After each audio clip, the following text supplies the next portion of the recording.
Hello and welcome to today's session where we continue to look at the play Raisin in the Sun by Lorraine Hansberry. As indicated before, this is one of those rare plays which look at race from a very different perspective altogether. It talks about race in a very mundane way as something which affects the day-to-day life of the protagonist, like we would see when we go through the play. So we did very quickly take a look at the characters and some of the critical ways in which the critical aspects which were foregrounded in the discussion of the play.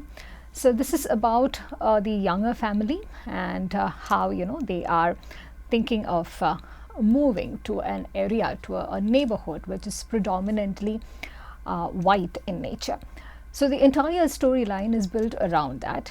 The drama over here in that sense is all about that crisis, the dilemma that this African American family is facing when they are thinking of moving into a neighborhood where they could come across as very different.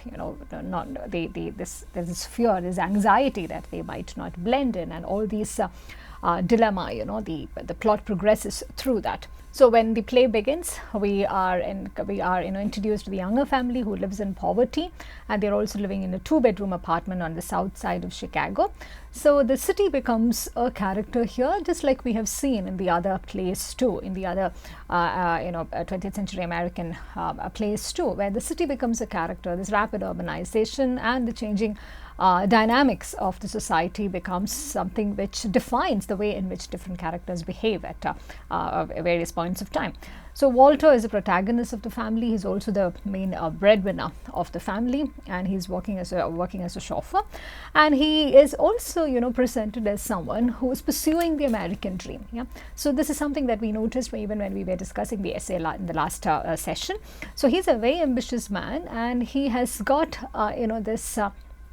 In some sense, he's in alignment with the plan of the nation to go ahead. He dreams of becoming a wealthy businessman. He dreams of material comforts. He dreams of making it really big in this world where, in that scenario where a person can reap success and achieve fame and reputation and make fortune, irrespective of his or her background. So when we are introduced to the play, we also get to know that this Walter's father had recently died, and they have also they're also waiting for this insurance payout, of about $10,000, and he invests. Walter wants to invest this money in a liquor store business, and this is something that he wants to do along with his friends Willie and Bobo. But his mother, who is quite religious, she's opposed to alcohol. So we find these conflicting value systems being introduced as well, just the way we had seen in the other plays as well. And it was more, starkly evident in The Glass Menagerie, where the mother and the son, they seem to be inhabiting totally different worlds altogether. The worldview is very different based on their rootedness in their beliefs. And here religion becomes something which would also play a very important role in determining how they would respond to different social circumstances, how they would make decisions. And there are also certain, you find a certain moral compass operating around religion over here. And though technically they all belong to they all share the same religion in some form or the other, we find that the belief systems and the religiosity, the investment in religion, it makes a it makes a huge difference to how eventually things get played out. So what she does is, Walter's mother, what she does is she uses some of that money to buy a decent house for the family, and that's in the white neighborhood, which is Clybourne Park. So the rest of the money is, of course, given to Walter on condition that, we also find, a very different kind of economy operating within the domestic space over here, which is also in alignment with how the new age economy works. And this also fits in very well with within the framework of the American dream, where money becomes something which is an enabler, but also it becomes something which would reconfigure the relationships. And if we take a closer look at all the plays that we have seen so far, we find that the person who is the one who's presented as the breadwinner of the family, the one who is working perhaps the hardest in terms of bringing money into the family. He or she is seen in a different light altogether, and there are these different dynamics, these different moral equations which are at work when one talks about making money. There are certain ways of making money which is seen as more acceptable than the other ones. There are certain ways which are seen as the speedier routes to success than the other two. So here this money is being it's within the family, but it also operates in alignment with the new economic condition, whether there are conditions where there are certain kinds of bargaining which is happening over there. So Walter convinces his mother to give him the rest of the money, and which is only based on this single condition that he would save $3,000 for his sister Benita's education. So he gives all his money to his friend Willie, with whom he wanted to set up this business, and in a very predictable way, this friend also escapes, runs away with the money. So when the family is then preparing to, so this is the tragedy on the one hand, like we discussed in the previous session. This is also the tragedy which is inherent underneath this very promising American dream, where when certain roads do not always meet with success, on the other hand they make tragic heroes out of these protagonists who have also heavily invested emotionally and otherwise into this dream. So when the family was preparing to leave for the new house, there's another character who is introduced, Carl Linder, and he arrives and tells them that the Cliburn Park is offering to buy their new house because they are also, and there's a different social dynamics emerging. So it's not as if it's all fine within the domestic space and the confrontation comes only from outside. From the inside as well as from the outside, there are these different conflicts which keep coming in one after the other. And it's not like only one individual is affected, all the individuals are affected in some form or the other. So here the Cliburn Park community is offering to buy their house because they also want to prevent a black family from moving into the neighborhood. This ultimately questions the ethos on which American dream is founded. This questions the spirit of this egalitarianism, the spirit of this egalitarian promotion, which American dream presumably is all about. So of course the younger family refuses the offer, and there is another line of story which is happening around the same time when Benita is also courting a very educated man, a wealthy educated man, George Murchison.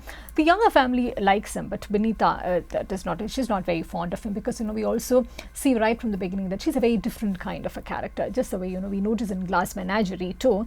Within the same family itself there are these different types of characters who have different beliefs in terms of religion, who have different beliefs in terms of their economic aspirations. Their worldviews are very different, and this diversity is something which also in a micro way it reflects what the 20th century America is entirely all about. So we find that the younger family is very fond of him, George Murchison, but Benita is not very fond of him at all and does not want to accept him as a partner, though he assimilates himself into the white culture, because it is very ironic in some form. There is this twin dilemma of what is more important, whether assimilating oneself into the white culture is more important, or is it more important to stick to the African heritage, which might also be very problematic in some sense. So here we find that there is a man, there is another, he belongs to the same community, and his racially, ethnically they belong to the same same community, but in spite of that there is a difference in which the members of the same family responds to him. So what is the right balance to be struck over here? It's very difficult to take sides to whether George Murchison has taken the right decision, or whether one has to go with Benita. Of course, towards the end of the play we find that there is a certain view or perspective that the play wants to in the foreground, but it's also about this diversity which is being projected within those communities which also add to the diversity factor as far as 20th century America is concerned. And there's also Joseph as a guy who comes across as a foil to George Murchison. So he is an intellectual, and from him, he's from Nigeria. And we find that though culturally they are very different, yeah, he's not an American, and the American way of life is something which is very new to him. But through Joseph as a guy, she finds herself learning more about the African heritage, which ironically comes across as something very important to the framing of herself, to her identity itself. So here assimilation is being here, this distinct identity, the distinct need to project one's identity, that becomes more important over here. That gets celebrated more than this tendency to assimilate, which also is seen as an extension of the diversity quotient of the 20th century America. So he is also, we find Joseph as a guy also becoming very critical of Benita, which, eventually she finds quite endearing to in a certain way, because he repeatedly points out to her that, she is, though unconsciously, assimilating herself into the white culture. So here, the notion of assimilation is being questioned and challenged, and that's something perhaps we need to take a closer look at while we are reading through plays like this. In cultures where diversity becomes something it's part and parcel of, in 20th century America, the diversity in culture is something which is part and parcel of the social demography.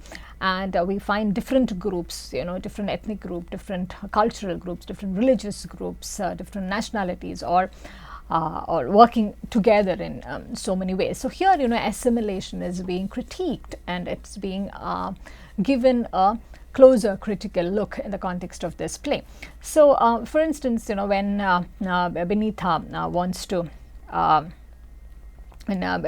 wants to straighten hair, curly hair, which is also in a very, in some sense, a stereotypical characteristic of her ethnicity. And that's being seen by, as a guy, as mutilation. This tendency to assimilate in order to blend, it's seen as mutilation as well. So when the family is generally distraught, the younger family is distraught about this condition, they have this property, they have invested in this white neighborhood, but they also know that, it's a bit problematic to move in over here. And it's during that time that this Joseph as a guy visits the younger family, proposes to Benita, and asks her to join him, in Nigeria, to ask her to come home to Africa to practice medicine. This is something, it's a proposal that she easily accepts as well. Of course, there are various ways in which one can dissect this decision, and that is something, I leave it entirely up to you, depending on, how you would choose to read this play. So in this process, we find that Walter also decides to, and there are a lot of things happening at the home front too, and each of them they're also having their own different ways to deal with the society. There are decisions that they take. Sometimes it has an implication on the family, and sometimes the decisions that the family takes has an implication on themselves, all of them. So Walter also decides to agree to Linda's offer, because he thinks it's also a good way to save his family from the financial setbacks. And it is, financial difficulty is at the heart of almost all the plays that we have looked at so far. We find that, either these individuals and families, they are either pursuing they are pursuing some kind of stability, or sometimes, they are just pursuing a whole lot of things just to stay afloat, like, particularly we see that in Miller's plays, in Death of a Salesman. The more than anything long term, it is also about staying afloat on a daily basis, keeping oneself alive. That it also becomes a challenge given the kind of stressful situations that a person undergoes in this this changing scenario. And of course, this Walter decides to first go ahead with this plan and take Linda's offer and sell the property. But Lena and Ruth, they persuade him not to, because they say that money is of course important, but it's also important to take care of one's pride and dignity. So here, race and class, we find that they come together in such difficult ways, in almost in impossible ways too. So on the one hand, there is a need to save the family from an impending financial crisis, but that should not be at the cost of sacrificing one's dignity. And here, dignity becomes not just a family thing; it becomes a community thing. It becomes something very ethnic, and that's where the heart of this play also lies, so to speak. So towards the end, we find that Walter, he also begins to understand. It's like a coming of age phase for him too. He also begins to understand that, and this what this black pride is all about. What this pride and dignity that Lena and Ruth are talking about. And he also in that process chooses not to take Linda's offer. So here, this offer that Linda makes and the different phases that the family goes through, that becomes very characteristic of the fundamental themes that this play is trying to project.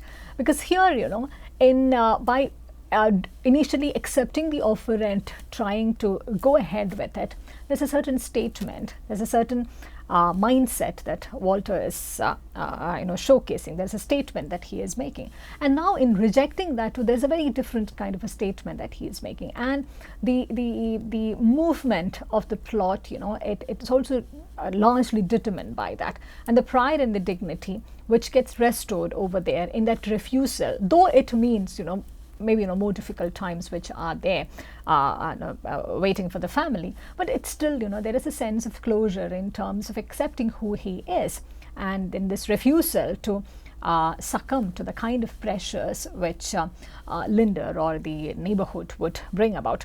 So he is also taking this position as a spokesperson for the family, and by extension a spokesperson for the community, by saying they're very proud of who they are, they're very proud of their identity, and will prove themselves as worthy neighbors, as very good neighbors. So we don't know whether this is a decision which would make or mar them in the long run, because the play ends with the younger family deciding to move to their new home. But they're certainly aware of the dangers of their act, the risks that they have taken, and the uncertainty which lies ahead. But that's the whole point of it. So it's a very radically different way in which the play is looking at the American dream. There is a sense of tragedy which befalls characters like Walter in that journey, but there's also a certain sense of promise, provided one is also willing to take the plunge. So this play, in that sense, it questions the limits of the American dream. It questions the limits based on the contours which are drawn by race as well as class. And here we find that an entry of a character like Joseph Azagai, it is also pointing to the limits of this threshold. Like sometimes for fulfilling one's identity, one needs to go out of those boundaries which are always already set. Yeah, so we find all of these characters representing different aspects of the American dream and different worldviews, and while also validating all of these worldviews in some form or the other, which are without getting into any kind of a compromise, and if you may choose to see it that way. So it's important to look at the historical context of this play. This is set in the 1950s America.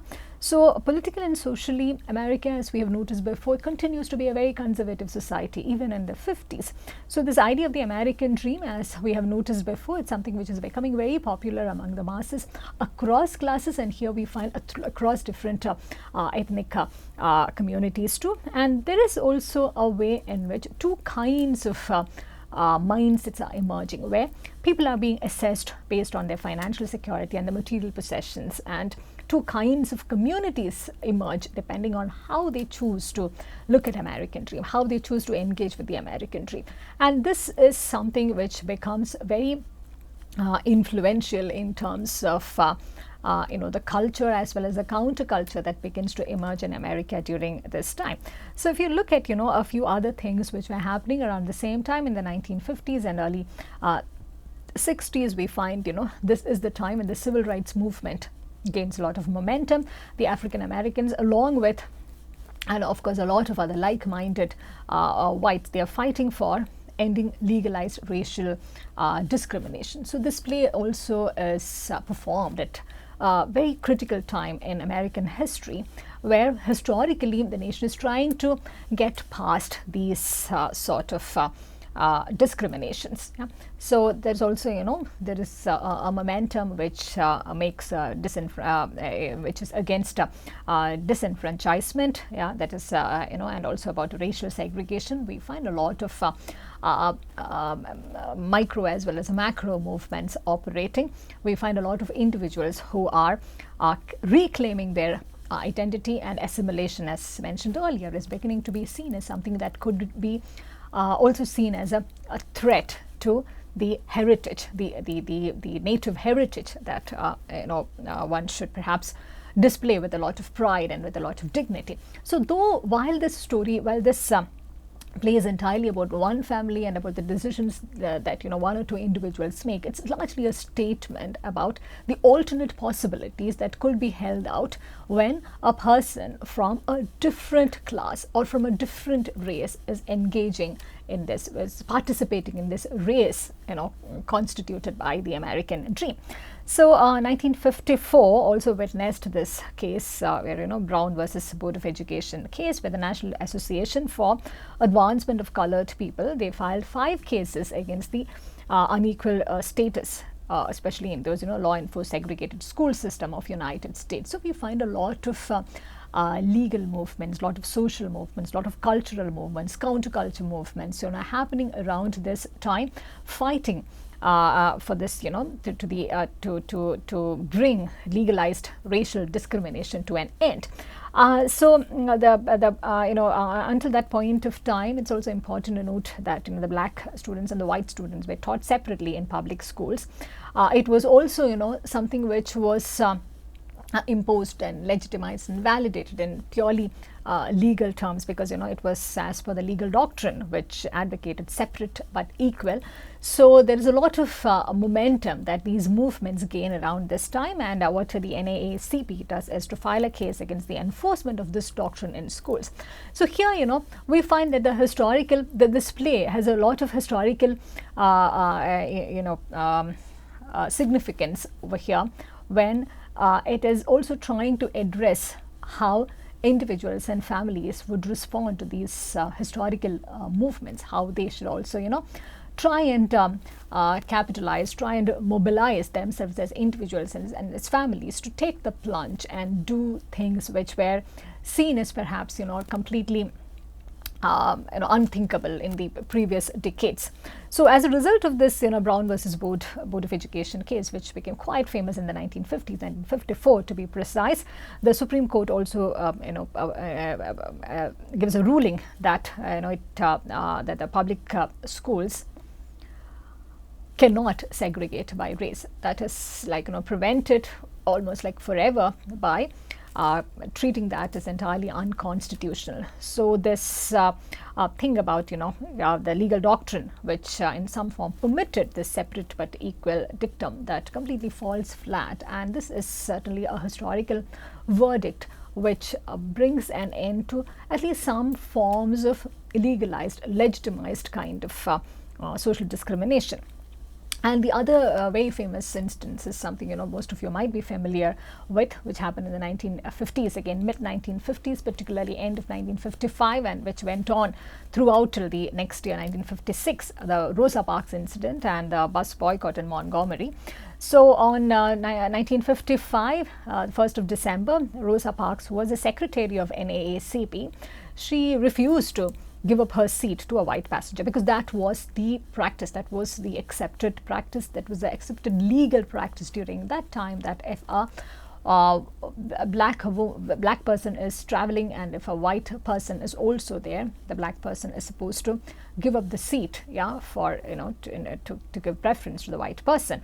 So this happened in a public bus in Montgomery, and she refused to give up her seat in a complete act of defiance, which we also now find must have come out of such historic rage and anxiety. And she was arrested, and her arrest triggered a lot of African Americans to organize the Montgomery bus boycott, which became a historic event, which is still becomes which is still has laid the foundations of the Black American history, still has laid the foundations of even the Black feminist movement.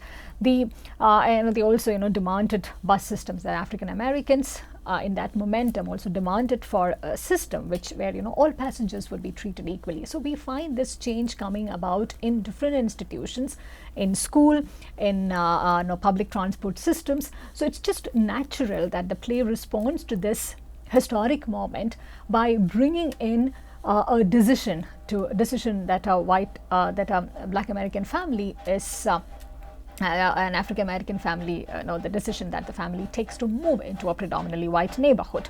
So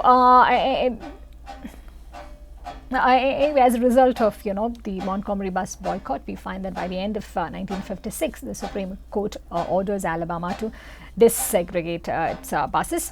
So the Civil Rights Act of 1957, that is when the President Eisenhower, he signs the Civil Rights Act of 1957. It becomes a law by then. It also, what it does is it prevents the prosecution of anyone who tried to prevent someone from voting. So this was also quite effective in preventing disenfranchisement. So we find these movements happening in at various realms, in these different in a political sense, in a cultural sense, in a public sense. We find it operating in multiple ways. So the play is also plugging into these many movements, the many historical movements, which it's also taking off in so many ways. So let's briefly take a look at the importance of the title. So the title of the play is taken from, it's drawn from the poem by Langston Hughes. It's a poem. The poem is called Harlem, which also had another title, A Dream Deferred. So the title is taken from these lines from the poem. What happens to a dream deferred? Does it dry up like a raisin in the sun? So in this poem, Langston Hughes, what he asks is, he wonders what happens to a deferred dream.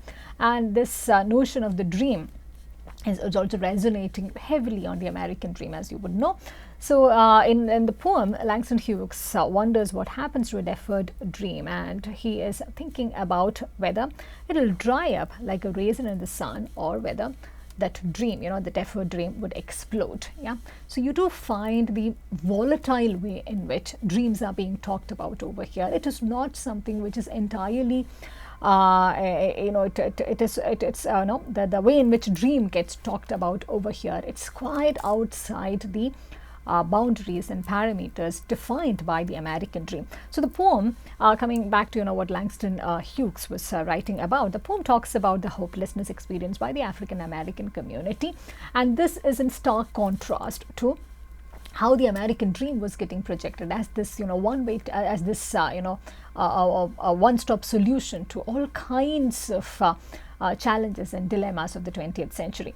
So here it is being the dreams of the African American community, they are being seen as as being heavily mediated by socio-political factors which are often not within one's control, not within the individual's control. So it's again challenging the notion that the American dream puts forward, that the individual is completely in control, in charge of one's life, which is not the case. That's something actually we would see in a Zoo Story as well, where we find that class and the financial conditions that one is born into, the the domestic harmony or disharmony that one grows up with, all of these things play a huge role in determining whether the aspirations of a person or an individual or a family or a community could eventually be met with or not.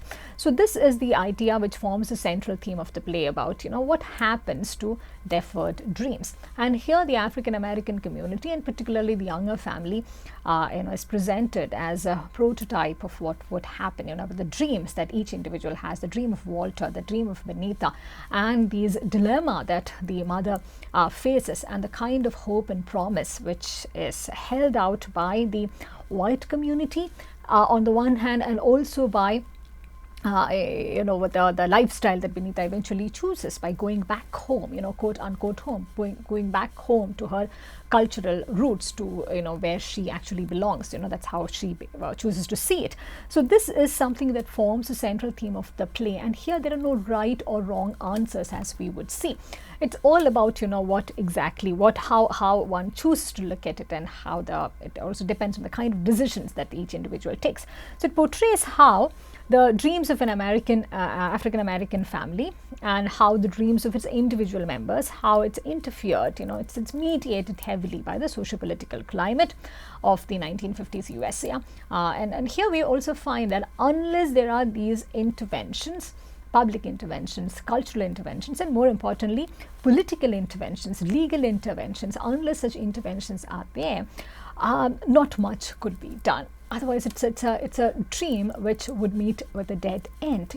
So in order to take this dream forward, in order to make this deferred dream a reality, these interventions are entirely necessary, without which it becomes by default a set of system, an economic system, a social system, a political system, which is entirely inaccessible to certain communities, certain individuals, due to it could be multiple reasons, and here in this case it is we find that race becomes the predominant reason, to which the class divide also contributes. So looking at this play in such ways, there are these major themes of racial segregation, Afrocentricism, of family dynamics, gender identity, class distinctions, and of course the critique of American dream, which is central to, as mentioned before, to most plays that we have looked at so far. So we will also come back to look at this essay that we started looking at in the previous session, A Raisin in the Sun Revisited, to see how gender plays a major role over here. It's not entirely about, it's of course about race, but gender also plays a major role over here, because here he finds that Walter, as an individual, he has managed to escape the crippling inferiority that destroys many blacks, as this essay puts it. So in order to determine how he managed to acquire his strength to dream his dream, one might examine what is most American about Walter and his thinking, for it is his acceptance of American values rather than stereotypes, myths, and untruths about blacks that enables him to dream and act in a typically American way. So here Walter's, in some sense, comes across as a very balanced view as well. Here, and although initially this was not the way in which Walter Younger was encouraged to be seen as, I mean, we wouldn't get into that debate. So because as Lorraine Hansberry herself has stated, Walter Younger is an American more than he is anything else. So he is in some sense very pitched in a very perfect way. He is assimilating with the white culture in such ways that it does not compromise his identity. He's not buying into he's not letting himself to be bought into the many stereotypes and untruths about blacks, which heavily actually, dictates the way in which his mother leads his life. So here we find that, he is accepting the American values. There is a lot of promise and hope that he finds in that, and there is something perhaps about his personality and maybe about his gender which enables him to overcome these challenges, these things that would be detrimental to most others. So here, while the play contains no explicit evidence to support this conjecture, the fact that his democratic ideal is the most cherished of those which form the American consciousness, indeed is synonymous with the freedom that America stands for, means that Walter would be affected by it as all Americans are. So it's an interesting way to read the play when we see Walter as an American and not like without including his racial profile. When you begin to see Walter as an American, his challenge and his difficulty becomes quite similar to perhaps say in Death of a Salesman or All My Sons.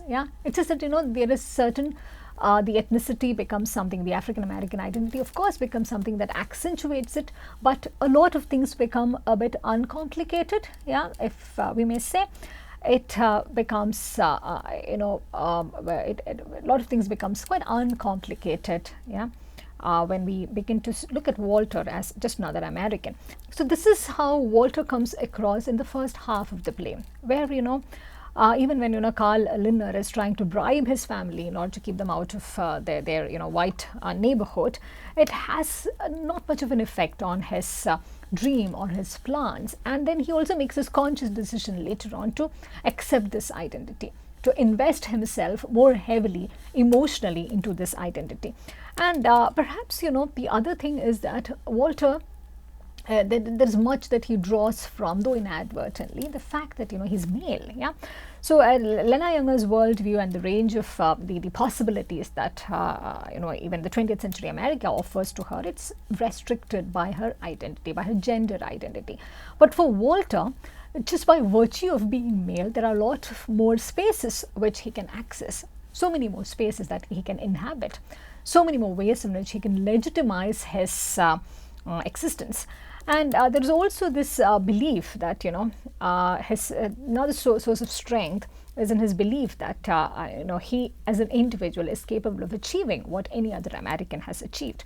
So this in some sense it nullifies the racial element over here in not entirely in a negative way, because he chooses to see himself as an American first, and perhaps an African American later on. And this is perhaps something which works for him, this typical American self-reliance and rugged individualism, which of course does not seem to work with all the other characters over here.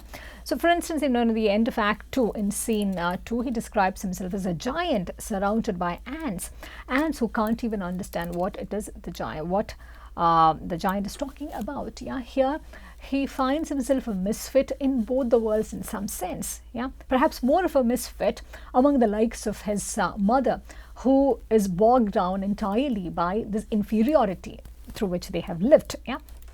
So the influence of his own black family and the values they believed in and lived by, these are things which prepared Walter to accept mainstream American values and to strive to reach his goal. Yeah.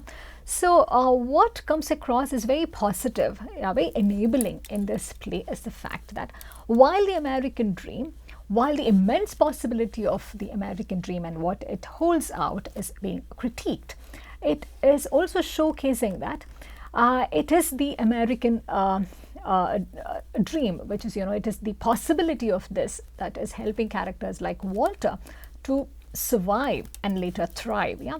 So there are a lot of these forces coming together in such myriad ways that it becomes difficult to see this as a black and white issue anymore. It is more complex. Yeah, the identities are more complex, and we find that even the way in which these different black characters, the African American characters, interact with each other, they're not very similar. And the way they have drawn from the American culture is also quite different. It reflects in the way that they respond as well. And it also talks about the two levels of universality inherent in the Black American experience.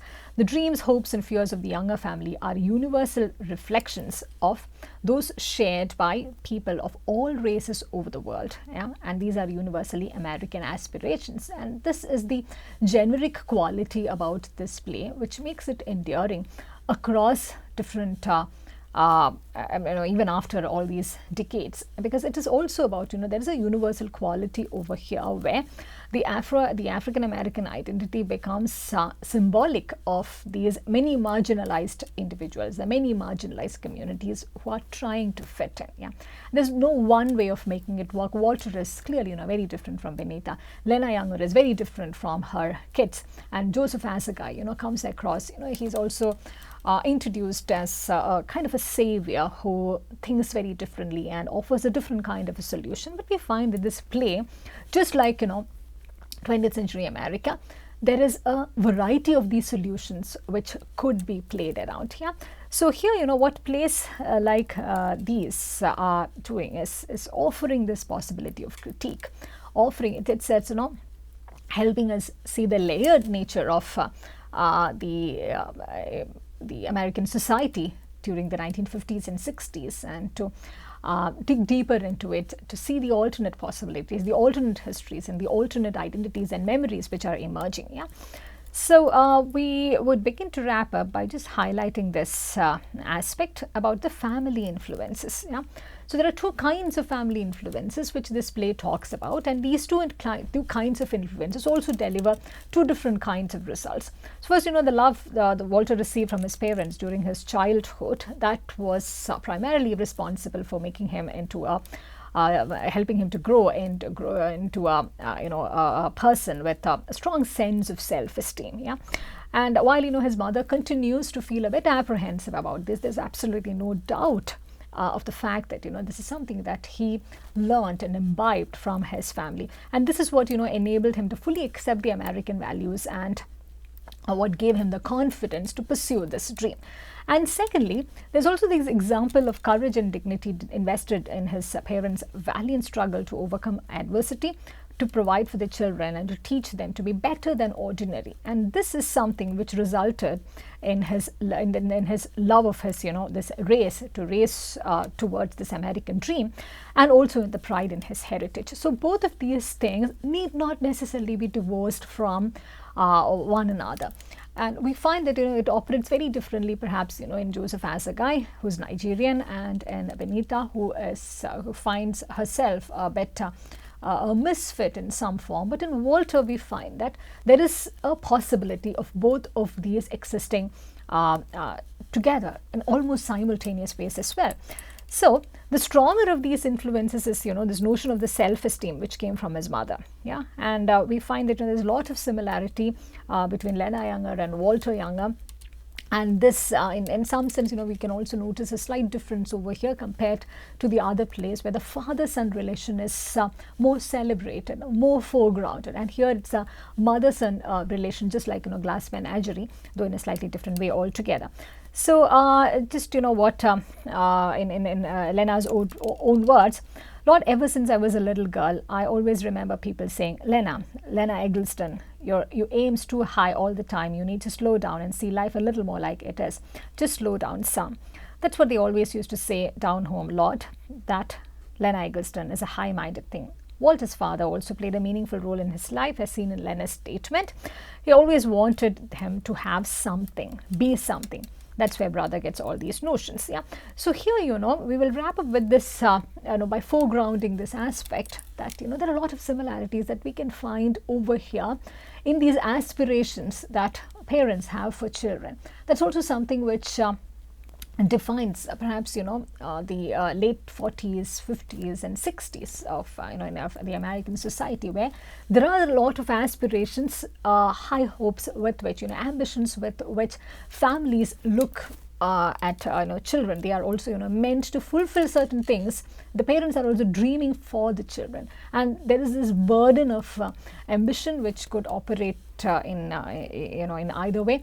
We find that that there is certainly a sense of the family esteem, a sense of the worth of the individual is deeply rooted in how he or she imbibes it from different family circumstances. Yeah. So here we find that there is a way in which a quality of aspiration, the quality of ambition, there's an intergenerational quality about it where it's being handed over to the children from the parents. Yeah. And which is what contributes to these interesting dynamics in the father-son relation or in the mother-son relation. Yeah. And the expectations are also largely rooted, largely determined by what the American society of those times expect. Yeah. So with this, we bring this session to a close, and we will continue with the discussion in the next session. Meanwhile, I thank you for your time, and I look forward to seeing you in the next session.